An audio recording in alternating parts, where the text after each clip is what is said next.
Hey guys, so welcome back to the channel, and this is going to be a little update on the $50 to $1,000 trading challenge. Now, as you can see, the account is up from $50, and I'm very excited to announce that we almost doubled our initial investment here. And I just want to show you guys a few of the plays I made and kind of my thinking of making these plays and why I made them on the technical analysis side of things and as far as the how to pick side of things. So just to start off, I want to recap that we started with $44 on our first options trade, and that first options trade did pretty well. You can see that in the last week, we're actually starting with around 60, but that was because I had a couple other options that were expiring, like the Space 35 call that honestly is nowhere near in the money. So now that we started with around $44, then our first trade went really well. We made around 12% on that. And you can see that from there, we've been doing extremely well. So I just want to recap the rest of the plays that we made since that first play. So the first play that we had this week was actually on Twitter. Now, you can see Twitter's having some very choppy movement right now, but in the beginning of the week, they were seeing like a little bit of a run here. And honestly, with options, especially if you're swinging them such a short time, it doesn't really matter if your stock goes up $10, $20. All that really matters is that you have a movement in your favorable direction and a clear percent where you want to pull out. So let me just show you guys exactly where I did that trade and what I was looking at on my chart so you can kind of get an idea of what to look for. Now, you can see here that I was setting up a lot of technical analysis, and $46 was a level that I was watching Twitter at because I knew that they were having a lot of trouble breaking this level. Now, this wasn't the exact technical analysis I did. I think my charts were more like this, and I was honestly expecting them to have a little bit of a run. So what I did is that I set up this breakout pattern here, and then I waited and I saw that maybe they were going to break to the downside. However, I wasn't really 100% sure that this was what's going to happen. And you can see that even though they did break out downwards from the wedge, they found a lot of support here at this $46 level. And that kind of gave me the confidence to go in on a trade to the upside. And they almost went up $1 on the trade, and that was equal to around 12 or 13% on that contract. So you can see that even if you don't very well know how these contracts work, you just need to get the general direction right and have a clear strategy of when to get in and out. And even $1 of movement here in a midday setting in the middle of a day can get you that 10 or 12% on your profile. So that was a very successful trade that I made. And then I also went ahead and made this trade to the downside on Twitter.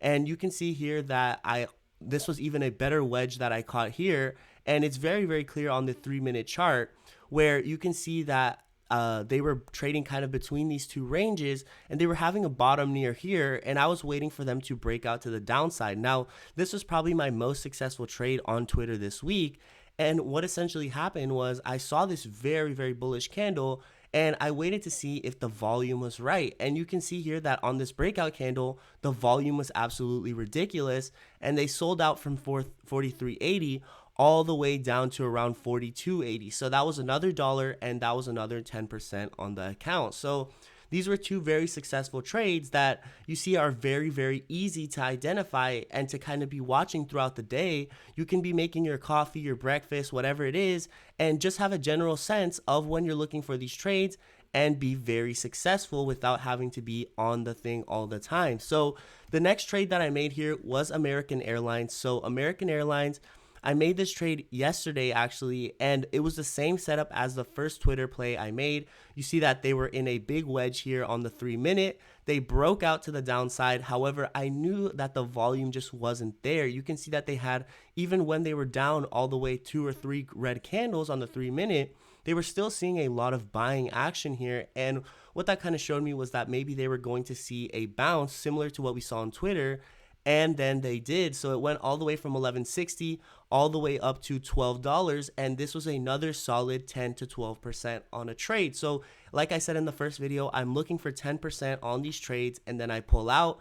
And fortunately, with this trade, I was actually hoping for more upside. So kind of what I exactly did was, since you can only trade 3 times on Robinhood in a week with these small accounts, I decided to hold it into the next day and kind of hope for maybe some more green action here from the SPY, from the market as a whole.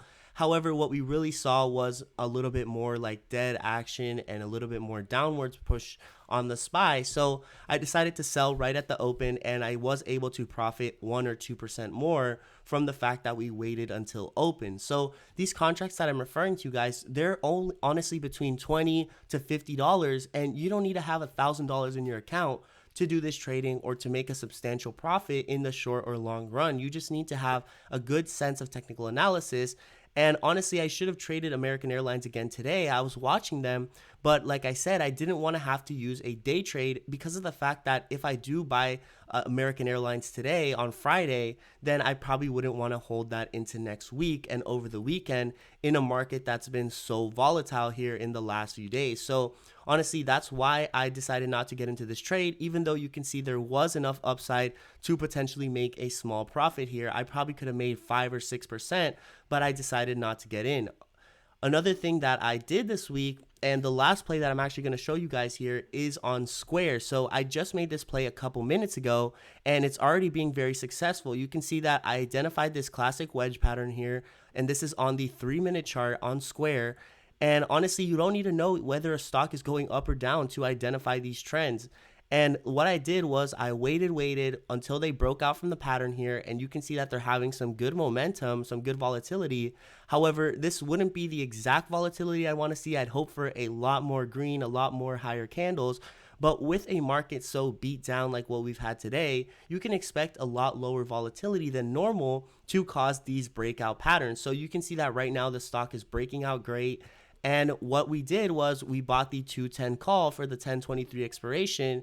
And one of the main reasons why I don't really like making this play is because of the huge spread on the contracts. Now, I was able to put in a limit order at $70, but still the bid is only at 58. So I probably could have got away with putting the bid at around $62 or $63 and still gotten filled on this contract. So I'm kind of disappointed about that. But if we do see a lot of trading to the upside on Square, and if this trade does turn out very fruitful, then maybe we can look past all that and hold this until Monday. So that's kind of what I'm hoping for, holding this until Monday. And then that way I won't have to use another one of my daily trades, and I can still continue this series on Monday. So you can see that it looks like we're still coming to the upside here.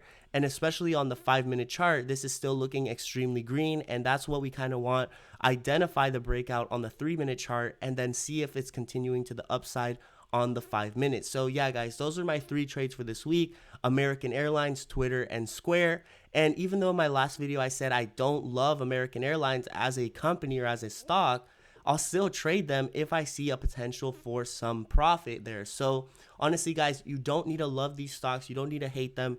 Just see them as a way to make money, and you can be a lot more profitable in the long run because you're kind of disconnected from the stocks. If Square does good or bad, I don't really care. I just care about making my 5 to 10% and then jumping out of the contract. So honestly, that's one of the main reasons why I hold these contracts. You can see that we're about to break out from this high point here from the last few days. Like it's an intraday resistance point.